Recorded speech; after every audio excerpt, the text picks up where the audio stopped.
البدع والأهواء، أهل البدع العقائدية وأهل البدع السياسية.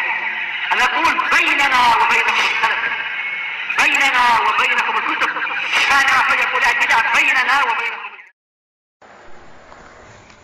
الحمد لله رب العالمين، والصلاة والسلام على المبعوث رحمة للعالمين، وعلى آله وأصحابه ومن تبعهم بإحسان إلى يوم الدين. أما بعد، عندك أنتم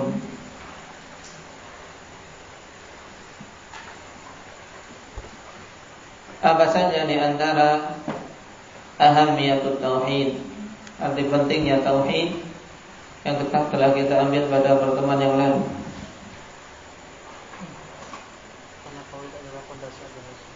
Tauhid fondasi agama Islam. Dalilnya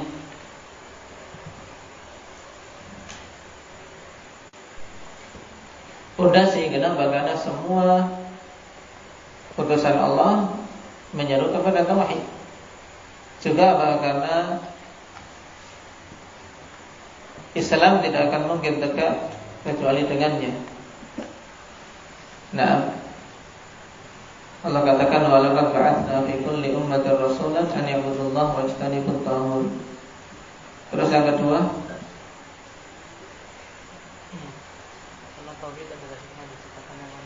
tauhid merupakan hikmah diciptakannya manusia. Dalilnya wa khalaqal jinna wal insa illa liya'budun. Yang ketiga,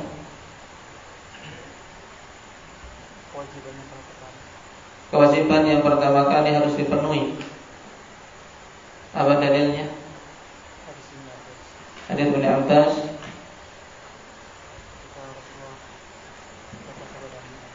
Baik, ketika Rasulullah mengutus Mu'adz bin Jabal radhiyallahu anhu,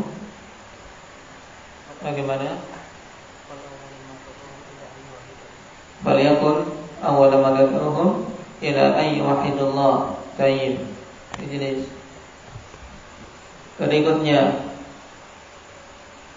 hendak ya Talha,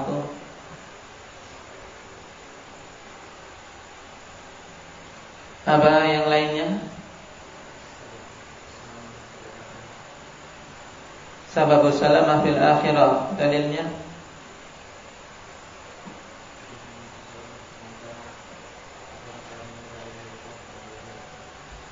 maka ada akhir kalamihi la ilaha illallah dakhalal jannah. Ini untuk apa? Untuk dalil yang menunjukkan bahwasanya tauhid adalah kewajiban terakhir yang harus dipenuhi juga. Jadi kewajiban yang pertama kali dan yang terakhir kali harus ada, harus dipenuhi. Hadits Mu'adz bin Jabal, nah, maka akhir kalamihi la ilaha illallah wajabat lahul jannah. Dalam riwayat lain dakhalal jannah. Baik. Terus sebab salamah di akhirat, selamat dari neraka. Hadits Anas, tapi bunyinya bagaimana tadi?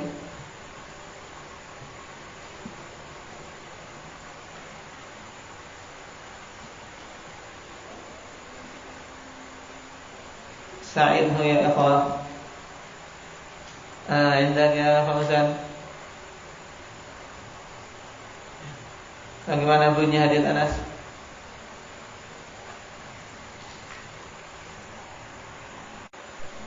Nah, berhubungan dengan kisah Mu'adz juga. Rasulullah sallallahu alaihi wasallam katakan, "Ma min ahadin yashhadu an la ilaha illallah wa anna Muhammadar Rasulullah sidqan min qalbi illa harramahu Allahu 'ala nar."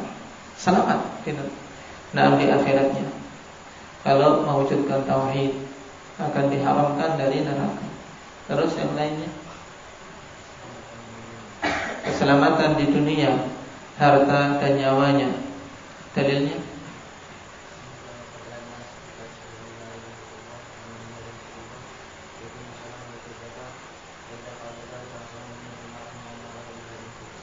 baik, hadis siapa itu?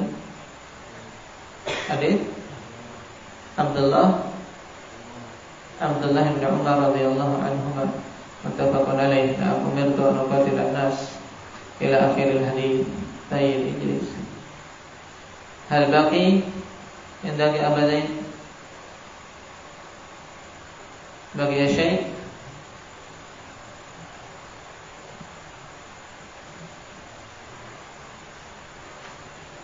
Nah, yakfi. Tayyib. Anda masih ada? Hah? Masih ada? Kum idan.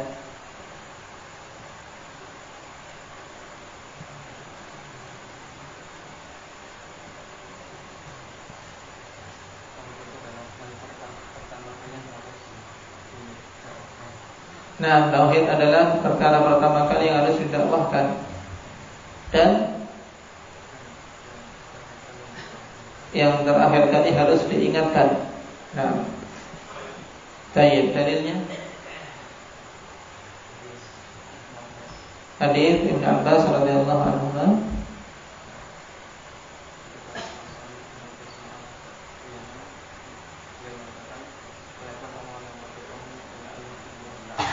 Nah, masalah yaitu hadis Ibnu Abbas tentang kisah Mu'adz. Fayaqul awwal ma tad'uhum ilaihi ayyuhidullah. Terus saya menunjukkan akhir yang harus diingatkan.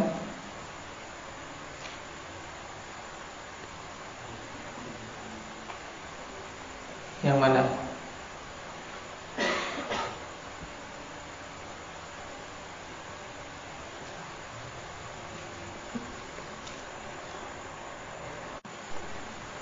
Berhubungan dengan kisah Nabi sallallahu alaihi wasallam di waktu-waktu menjelang wafat, senantiasa mengingatkan tentang perkara tauhid agar jangan sampai umat ini terjatuh dalam kesyirikan. Dan memperingatkan jangan sampai mengikuti orang-orang Yahudi dan Nasara yang mereka menjadikan kubur-kubur para anbiya sebagai masjid. Baik. Indahnya Ahmad.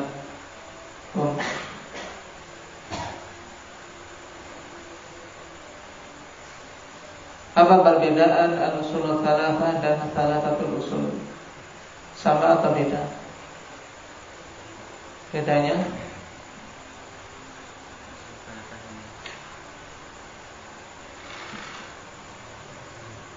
Hah?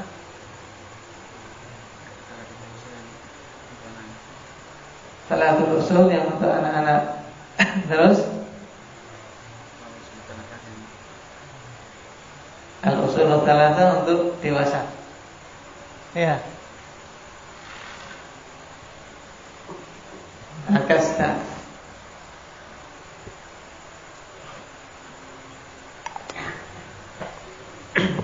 Terbalik.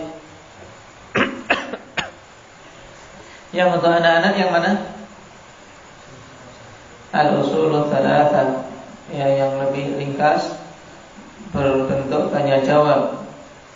Sedangkan tsalatsatul usul itu yang untuk dewasa, dalam artian pembahasan lebih luas yang kita bahas sekarang. Nah, sekarang kenapa dipilih 3 pokok itu saja?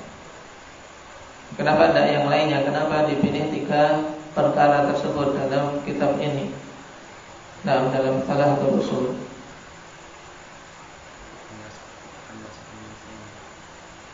Nah, karena datang nas tayyib bahwasanya 3 itu perkara pokok yang tidak akan dirasakan manisnya iman kecuali dengannya. Dalilnya hadis Abbas bin Abdul Muttalib.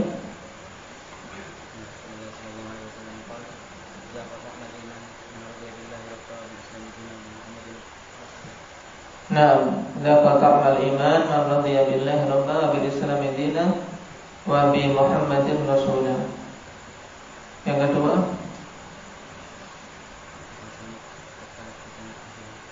karena 3 perkara itu perkara yang ditanyakan di kubur. Dalilnya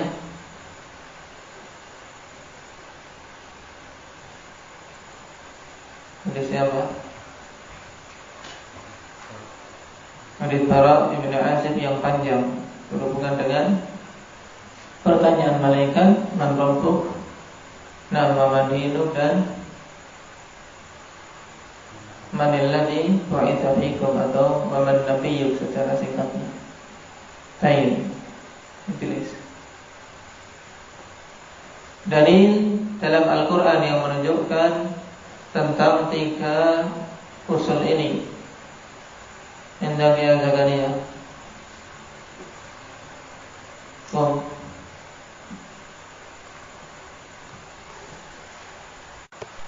Nah, firman Allah Subhanahu wa taala di surat apa? Fussilat. Innal ladzina qalu rabbuna Allah tsumma istaqamu tatanazzalu 'alaihimul malaikatu alla takhafu wa la tahzanu wa abshiru bil jannati allati kuntum tu'adun.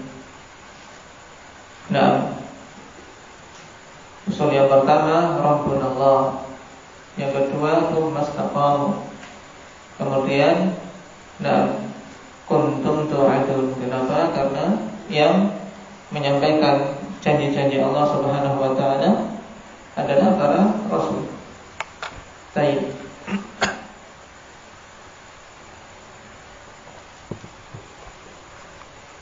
Sekarang kita lanjutkan alhamdulillah. Untuk pertemuan kedua ini berhubungan dengan biografi muallif dan syubhat yang dikembar-kembarkan seputar beliau rahimahullah ta'ala. Karena muallif kitab ini imam, bahkan termasuk kategori mujaddid, pembaharu Islam, sehingga butuh seorang muslim mengetahui beliau, kemudian kebenaran berita tentang beliau, dan syubhat-syubhat yang disebar seputar beliau. Karena tidaklah ada seorang ulama pun yang meneriakkan al-haq kecuali mesti akan disebar seputarnya kedustaan-kedustaan agar manusia menjauh. Dan mempelajari biografi ulama penting ikhwanillah untuk kita ambil pelajaran darinya. Nah, pengarang risalah ini masyhur bagi kita, yaitu Syekh Al-Imam Muhammad bin Abdul Wahhab Ibni Sulaiman, nisbahnya An-Najdi, ke negeri Najd. Terkadang alhamdulillah pada sebagian kitab ditulis Muhammad At-Tamimi. Agar apa? Agar awamun nas tidak takut ketika ditulis Muhammad bin Abdul Wahhab. Baik, berhubungan dengan fitnah yang disebar seputar beliau tentang firqah Wahabiyah. Dan nisbah At-Tamimi ini akhwanifillah nisbah kepada kakek yang jauh. Memang beliau nisbah kepada At-Tamimi, tapi nisbah yang jauh akhwanifillah. Baik. Ada berkunyah beliau Abul Hasan Muhammad bin Abdul Wahhab bin Sulaiman An-Najdi, beliau juga At-Tamimi, Abul Hasan kunyahnya. Lahir pada tahun 1115 Hijriah di negeri Uyainah yang masuk dalam cakupan negeri Najd.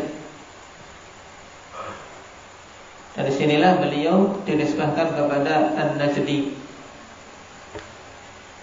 Dan kalau kita perhatikan alhamdulillah dari ulama-ulama yang menjelaskan biografi beliau, semuanya menjelaskan bahwasanya beliau tumbuh dan berkembang di rumah yang makmur dengan ilmu. Kenapa? Karena ayah beliau sendiri Abdul Wahhab adalah seorang qadhi di negeri Uyainah dan seorang mufti. Sedangkan kakeknya Sulaiman juga beliau seorang mufti di negeri Najd.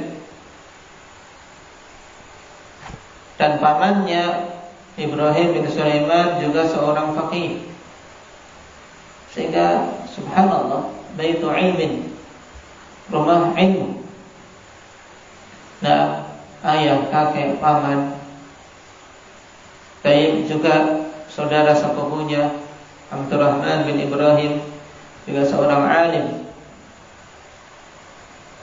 Makanya tidak heran kemudian Syekh Muhammad bin Abdul Wahab kecil ikhwanifillah tumbuh dalam bimbingan yang begitu bagus, sehingga semenjak kecil sudah terbimbing dengan ilmu dan menghafal Al-Quran dengan apa?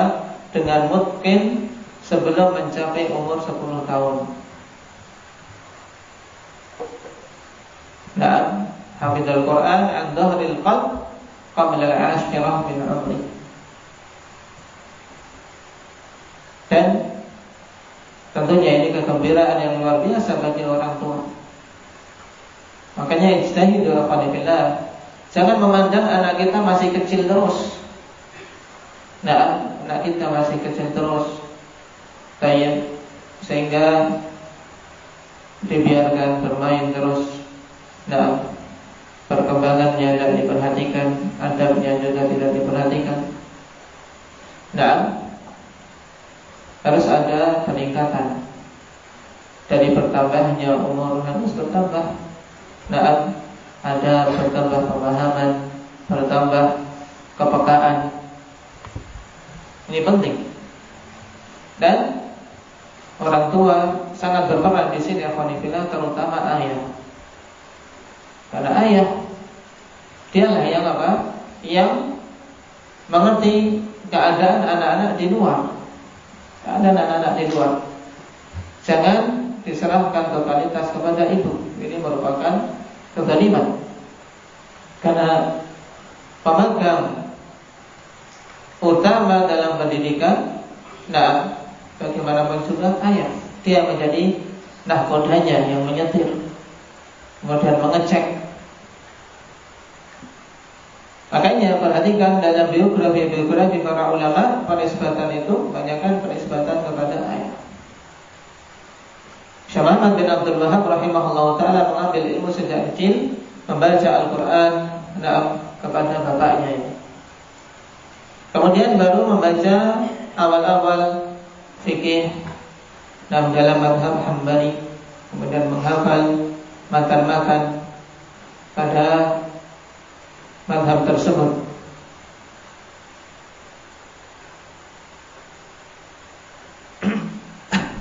Dan kemudian rihlah, setelah memiliki bekal, kemudian mengambil ilmu dari orang tua, beliau pun ingin untuk apa? Mengambil ilmu dari yang lain. Akhirnya beliau rihlah ke beberapa negeri ikhwanifillah. Di antaranya rihlah ke negeri Irak dan yang lainnya. Sehingga masyayikh beliau digolongkan banyak guru-guru beliau selain ayah dan kakeknya. Di antara guru beliau yang masyhur yaitu Syekh Muhammad Hayah As-Sindi rahimahullah ta'ala. Demikian pula Syekh Abdullah bin Ibrahim Ibn Sayyid.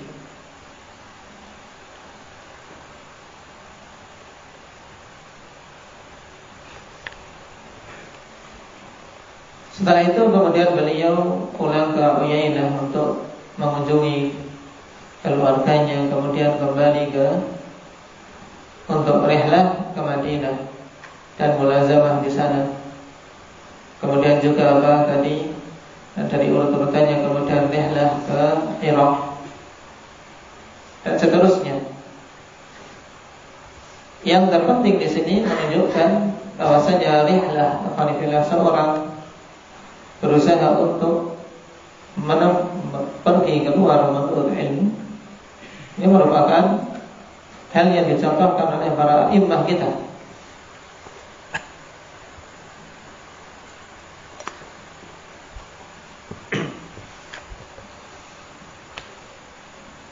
yang padanya barokah dan juga padanya khalifillah kesungguh-sungguhan. Karena ketika seorang jauh dari dari keluarga, jauh dari sanak saudara, dia akan terasa waktunya khalifillah harus betul-betul dimanfaatkan sehingga mampu untuk bisa kembali bertemu dengan mereka lagi. Tayyib. Dan dari saya akidah, tidak syak akidah beliau akidah ahli sunnati wal jamaah, walaupun dituduhkan oleh banyak musuh-musuh dakwah beliau dengan berbagai macam kedustaan, sebagaimana nanti akan kita bahas. Sedangkan dari sisi murid-murid beliau khalifillah na'am banyak, dan bahkan menjadi ulama-ulama yang tersohor. Dan di antara hal yang menakjubkan dari Syekh Muhammad bin Abdul Wahab ini al-Khalifillah, yaitu dari sisi keturunan beliau, subhanallah, Allah subhanahu wa ta'ala al-Khalifillah berikan penjagaan sehingga keturunan beliau mulai dari dulu kakek kemudian turun sampai beliau itu Allah subhanahu wa ta'ala jadikan mereka ulama. Dan ini yang terkadang tidak kita lihat pada keturunan-keturunan ulama yang semisal ini. Misalnya Syekh Albani tidak memiliki penerus dari ulama yang betul-betul mumpuni seperti beliau. Syekh Muqbil, karena memang mereka tidak diberi rezeki untuk mendapatkan anak laki-laki. Karena Syekh Muqbil memang tidak memiliki anak laki-laki. Baik. Tapi Syekh Muhammad bin Abdul Wahab, subhanallah, dari putra beliau sendiri, misalnya Syekh Abdullah bin Muhammad bin Abdul Wahab, ini seorang alim, imam juga di zamannya setelah meninggalnya ayah beliau. Demikian pula saudaranya Abdullah yaitu Husain bin Muhammad bin Abdul Wahab, salah satu ulama kibar di negeri Najd, yang juga mendapatkan pendidikan dari sang ayah. Kemudian juga Ali bin Muhammad bin Abdul Wahab, ini yang paling tua, juga seorang alim. Subhanallah. Ini yang kita memohon pada Allah subhanahu wa ta'ala untuk apa? Allah subhanahu wa ta'ala berikan keturunan yang saleh, keturunan yang mereka bisa menjadi pejuang-pejuang dakwah ini. Kemudian cucu beliau Syekh Abdurrahman bin Hasan bin Muhammad bin Abdul Wahab, ini yang masyhur pengarang Abdurrahman bin Hasan, pengarang kitab Fathul Majid, syarah kitab Tauhid. Ini dari keluarga, dari anak-anak, kemudian cucu, menjadi murid-murid utama, karena mereka memang yang mendapatkan pengajaran dan betul-betul melihat pengamalan sang ayah. Kemudian murid yang lain Syekh Hamad bin Nasir bin Muammar, ini juga seorang alim yang faqih, termasuk ulama kibar di zamannya. Dan yang lainnya banyak, alhamdulillah. Dan kalau ada alim kemudian belakangnya ahlu syekh, maka mereka itu adalah keturunan dari Syekh Muhammad bin Abdul Wahab rahimahullah ta'ala. Ahlu syekh maksudnya keluarga Syekh Muhammad bin Abdul Wahab. Dan dari zaman ke zaman Allah subhanahu wa ta'ala jaga keturunan beliau, yang ini hal yang menakjubkan. Dzalika fadlullah yu'tihi man yasha. Yang Nah, kita bisa melihat di sini akhwanillah nahsibuhu kadzalik wallahu hasibuh tentang apa keikhlasan dakwah beliau. Keikhlasan dakwah beliau dalam mendakwahkan sunnah, juga dalam mendakwahkan tauhid. Nah, semata-mata demi tegaknya kalimah Allah, bukan demi dunia dan yang lain. Sehingga Allah jaga anak-anak keturunan. Adapun dari sisi karangan-karangan beliau banyak, dan kebanyakannya inti yang dibahas adalah perkara tauhid. Karena memang dakwah saat itu alhamdulillah beliau selain dakwah terjun langsung menghadapi kuburiyun, para penyembah kubur, juga orang-orang yang mengaku muslim tapi terjatuh dalam kesyirikan yang banyak, juga jihad dan seterusnya. Dan yang paling banyak penyelisihan terjadi pada zaman itu adalah tentang tauhidul uluhiyah. Sehingga kebanyakan kitab-kitab beliau berbicara tentang masalah itu. Seperti Thalathul Usul ini. Kemudian kitab tauhid, Masailul Jahiliyah, Kasyfus Syubhat. Juga berhubungan dengan sirah, beliau memiliki kitab Mukhtasar Sirah. Kemudian dari sisi fikih beliau memiliki kitab Mukhtasar Mughni dan Mukhtasar Zadul Ma'ad. Ini sekilas tentang Syekh Muhammad bin Abdul Wahhab dari sisi kelahiran, kemudian perkembangan keilmuan, guru, murid dan karangan. Kemudian alhamdulillah pada tahun 1206 Allah Subhanahu wa taala panggil beliau, tepatnya di bulan Syawal. Atau mulai sakit di bulan Syawal sampai Allah Subhanahu wa taala wafatkan di akhir-akhir bulan Dzulhijjah di tahun tersebut. Berarti beliau wafat di tahun 1206.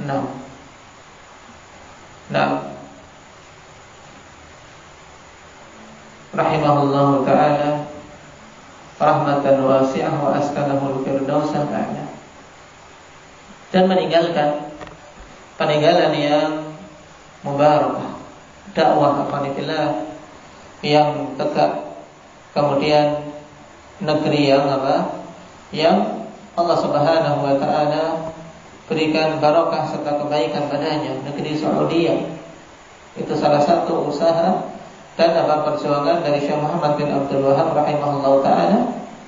Dari sisi dakwah yang dibantu oleh penguasa di zaman itu, yaitu Syekh Muhammad bin Saud. Sehingga dalam dakwah beliau kokoh. Kenapa? Karena beliau sebagai alimnya kemudian didukung oleh Muhammad bin Saud yang memiliki kekuatan dan kekuasaan. Ini juga salah satu kemudahan yang Allah Subhanahu wa taala berikan.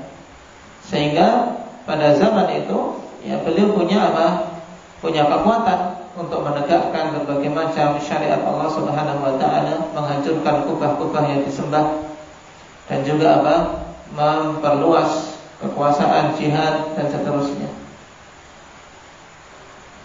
Baik. Dan sebagaimana sunnatullah yang berlaku pada setiap juru dakwah, mesti akan ada musuh-musuh yang melemparkan tuduhan-tuduhan kecil. Ini juga dialami oleh Syekh Muhammad bin Abdul Wahhab dan dakwahnya. Di antara tuduhan yang paling masyhur tentang dakwah beliau adalah disifatinya dakwah beliau dengan dakwah Wahabiyah. Kenapa dipilih dengan istilah Wahabiyah, yang orang-orang yang dinamakan Wahabi, yang terkadang seorang pada zaman ini mendengar, sebagian yang ngeri mendengarnya. Dipilih istilah Wahabiyah ini untuk menimbulkan kengerian pada orang-orang yang mendengar, dikarenakan firqah Wahabiyah adalah firqah yang jelas sesatnya. Sehingga agar manusia menyangka apa yang didakwahkan oleh Syekh Muhammad bin Abdul Wahab identik dengan apa yang diyakini oleh firqah tersebut. Firqah Wahabiyah adalah firqah yang muncul di akhir-akhir abad kedua Hijriyah sampai awal-awal abad ketiga. Yaitu firqah yang muncul di daerah Shimal Afrika. Shimal, utara atau selatan? Utara. Di Afrika bagian utara. Baik. Yang firqah ini pencetusnya adalah Abdul Wahab Ibn Rustum, sehingga dinamakan Wahabiyah. Sebuah firqah akhwanifillah yang berpemahaman khawarij dan berkeyakinan batiniyah ibadiyah. Sehingga ulama ahli Maghrib saat itu kebanyakannya menetapkan kekafiran firqah tersebut. Nah, firqah Wahabiyah. Yang firqah ini juga terkadang dinamakan dengan Rustumiyah, yang merupakan pecahan dari firqah Wahbiyah yang dicetuskan oleh Abdullah ibn Wahab Ar-Rasibi. Baik. Sehingga nisbahnya Wahbiyah. Jadi ada 3 penyebutan di sini, kawan. Yang sampai tercampur aduk.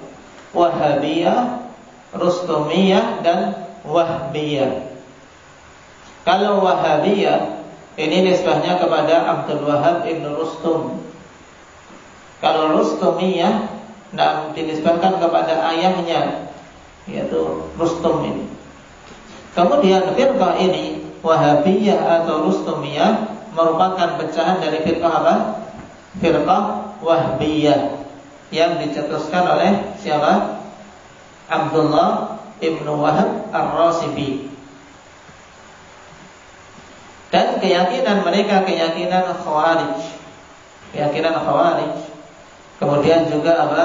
Keyakinan ibadiyah batiniyah yang mengatakan bahwasanya Al-Quran ada makna batin, ada makna zahir. Makna batin ya makna yang mereka pahami sendiri-sendiri. Sedangkan yang kita pahami tafsir-tafsir para ulama itu adalah makna yang zahir untuk kalangan biasa. Nah, sehingga firqah ini dikafirkan oleh para ulama. Nah, karena ikhwanillah sudah terpatri pada kebanyakan kaum mukminin kesesatan firqah tersebut, akhirnya untuk menimbulkan talbis, maka gerakan atau dakwah yang diserukan oleh Syekh Muhammad bin Abdul Wahab rahimahullah ta'ala, karena ada kesamaan kata Abdul Wahab, akhirnya dinamakan dengan Wahabiyah.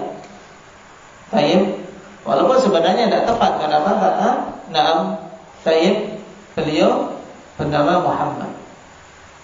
Tapi demikian Ahlul Batil berusaha mencari nama yang memang apa? Diidentikan dengan sesuatu yang apa? Yang jelas sesatnya. Baik. Ini hal yang sangat banyak terucap dari lisan-lisan awamun nas, apalagi mereka-mereka yang sangat benci terhadap dakwah tauhid dan dakwah sunnah. Baik. Tapi walhamdulillah, lambat laun manusia mengetahuinya bahwasanya penamaan tersebut tidak akan memberikan darar, tidak akan memberikan kemudaratan, karena yang menjadi patokan adalah hakikat dakwahnya. Dakwah mereka berbeda antara dakwah Syekh Muhammad bin Abdul Wahab dengan dakwah Abdul Wahab Ibn Rustum. Karena dakwah Syekh Muhammad bin Abdul Wahab adalah dakwah sunnah. Kemudian juga tuduhan yang lain, dituduhnya beliau dengan apa? Dengan tuduhan bahwasanya beliau tidak menghormati hak Nabi SAW dan hak-hak para wali. Dikarenakan apa? Dikarenakan beliau banyak mengusahakan untuk dihancurkannya kuburan-kuburan yang dimuliakan. kuburan-kuburan yang hulu manusia padanya, dibuat kubah dan seterusnya. Dianjurkan dikembalikan sebagaimana yang dibimbingkan oleh Nabi SAW. Juga tuduhan dakwah yang keras dan seterusnya ini biasa. Nah, tapi semua itu hanya tuduhan yang dibangun di atas kedustaan dan hasad. Karena dakwah yang beliau sebenarnya dakwah sunnah. Nah, sesuai dengan yang dibimbingkan oleh Nabi SAW. Dan yang penting dari sekian syubhat afanillah untuk kita ketahui juga, yaitu bahwasanya dakwah beliau rahimahullah ta'ala, nah, dikatakan bahwasanya sebagai penyebab runtuhnya kekhilafahan Utsmaniyah. Ini dari sisi tarikh yang butuh antum ketahui. Nah, jadi dituduh Syekh Muhammad bin Abdul Wahhab bersama dengan Muhammad bin Saud rahimahumullah ta'ala, mereka memiliki keyakinan khuruj terhadap terhadap khilafah. Nah, sehingga dengan sebab itu akhirnya khilafah Utsmaniyah menjadi runtuh. Tuduhan ini adalah tuduhan yang batil, dibangun di atas kedustaan dan pemutarbalikan fakta. Perlu diketahui bahwasanya di saat dakwah Syekh Muhammad bin Abdul Wahhab kekhilafahan Utsmaniyah, sebenarnya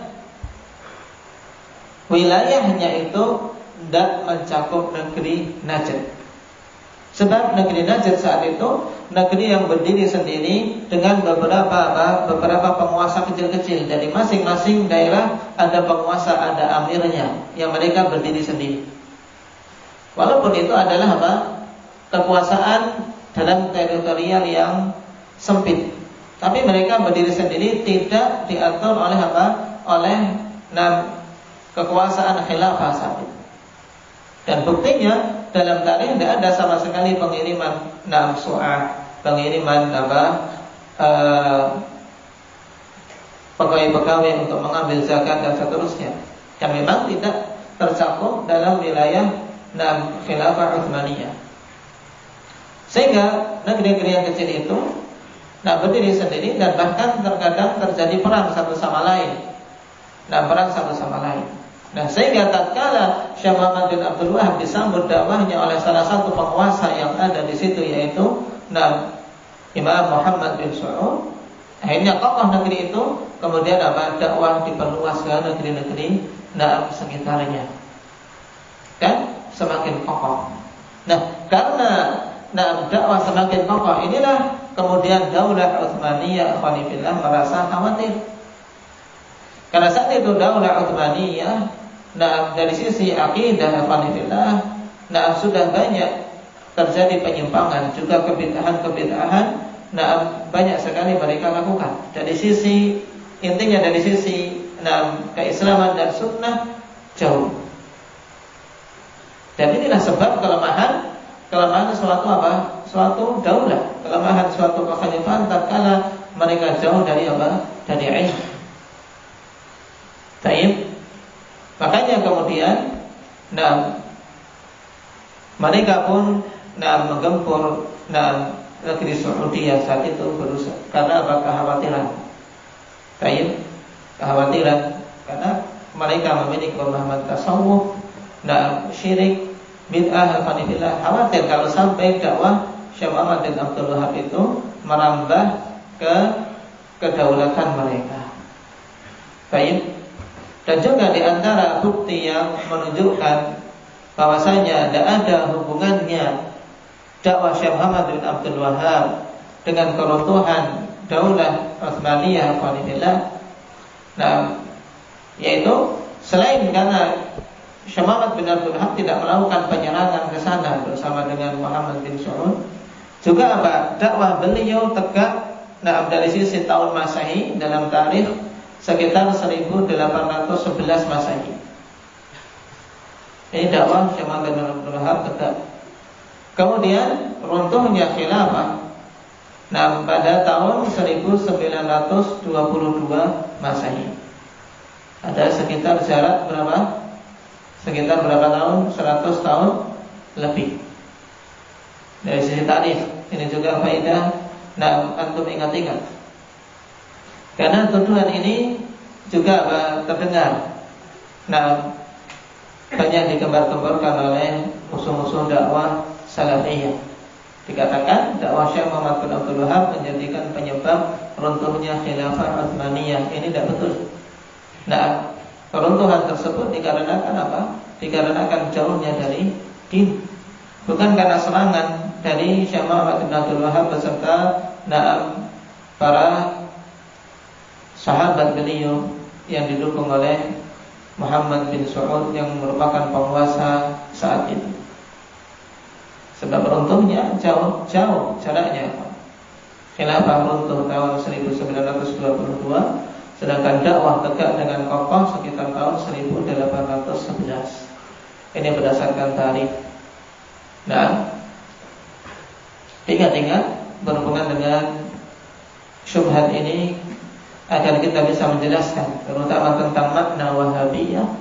Kemudian juga tentang tuduhan tentang keruntuhan khilafah dinasti Utsmaniyah. Baik, barakallahu fiikum. Naktafi bihadza. Insyaallah taala untuk pertemuan berikutnya kita masuk pada matan. Naktafi bihadza. Subhanallah.